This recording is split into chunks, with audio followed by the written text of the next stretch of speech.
Everyone, let's start by this case. A 64-year-old woman is brought to the emergency department due to sudden onset headache associated with nausea, vomiting, and sensation that is roaming and spinning. Of the patient first notes the symptoms yesterday when she awoke, and they have not improved.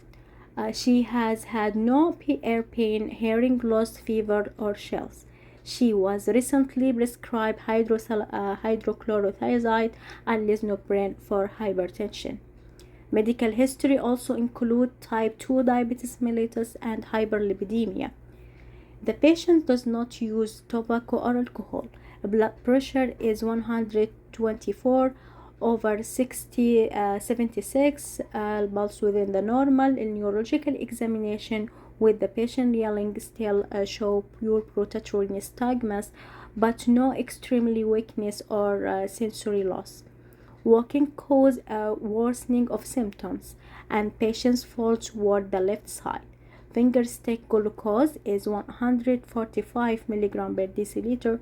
Complete blood count and serum electrolyte are within the normal limit. Which of the following is the best next step management of this patient? These patients were vascular risk factor like hyperlipidemia, hypertension, and diabetes mellitus, acute onset of headache, sensation that is roam in spinning, and then nystagmus, likely has had a stroke or hemorrhagic affecting of in the cerebellum. Vertigo is the most diagnosis of this patient is often described as the sensation of spinning in this patient. Patients with the central vertigo have an nystagmus that is not fatigable and not inhibited by the fixation of gaze. They may be unable to walk because, in addition to false sensation of movement, vertigo from the central underlying cause, such as a stroke, may also affecting postural stability and coordination.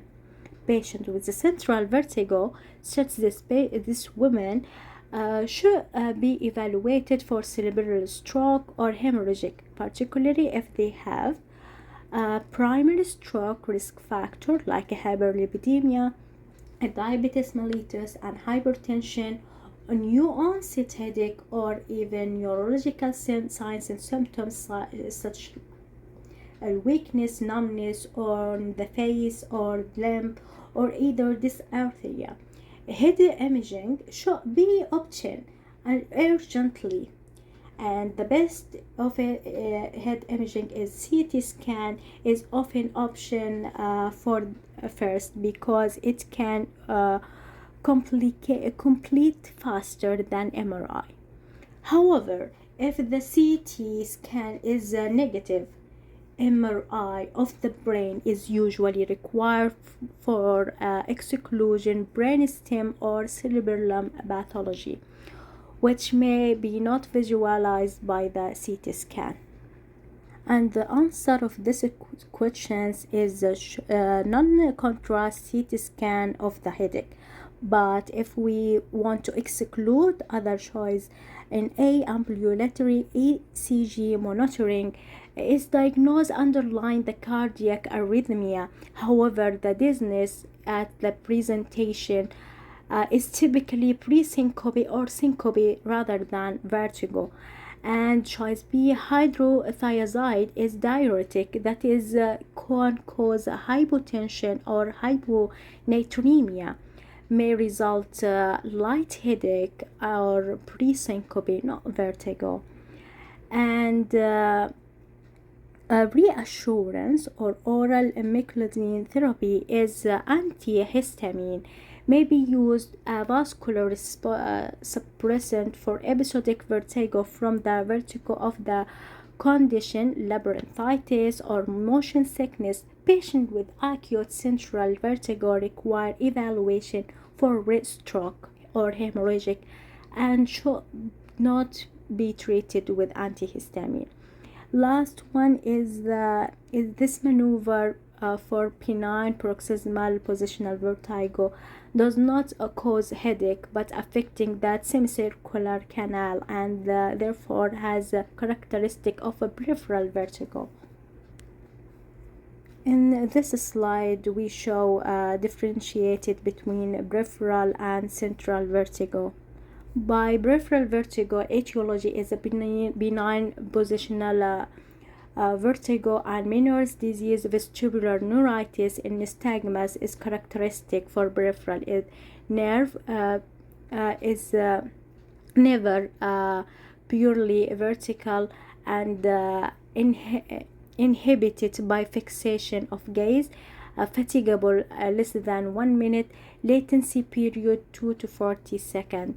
Other possible neurological causes is hearing loss, tinnitus may be present, walking usually preserve, not other CNS symptoms. In the central vertigo, the etiology is mostly stroke, especially in cerebellar or multiple sclerosis. In migraine can also cause.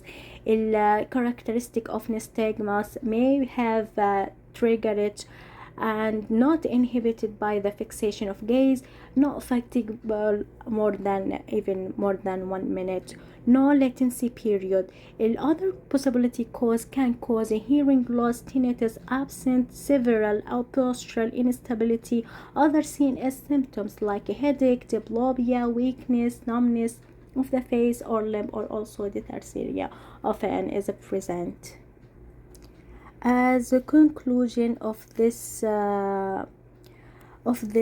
case, we have of central vertigo, especially presented with the non-fatigable nystagmus, which cannot be suppressed by visual fixation. Head imaging should be performed to evaluation the cerebellar stroke or hemorrhagic in patients who have presented new-onset central vertigo and the vascular risk factor, neurological signs and symptoms, or accompanying by headache. Thank you for listening.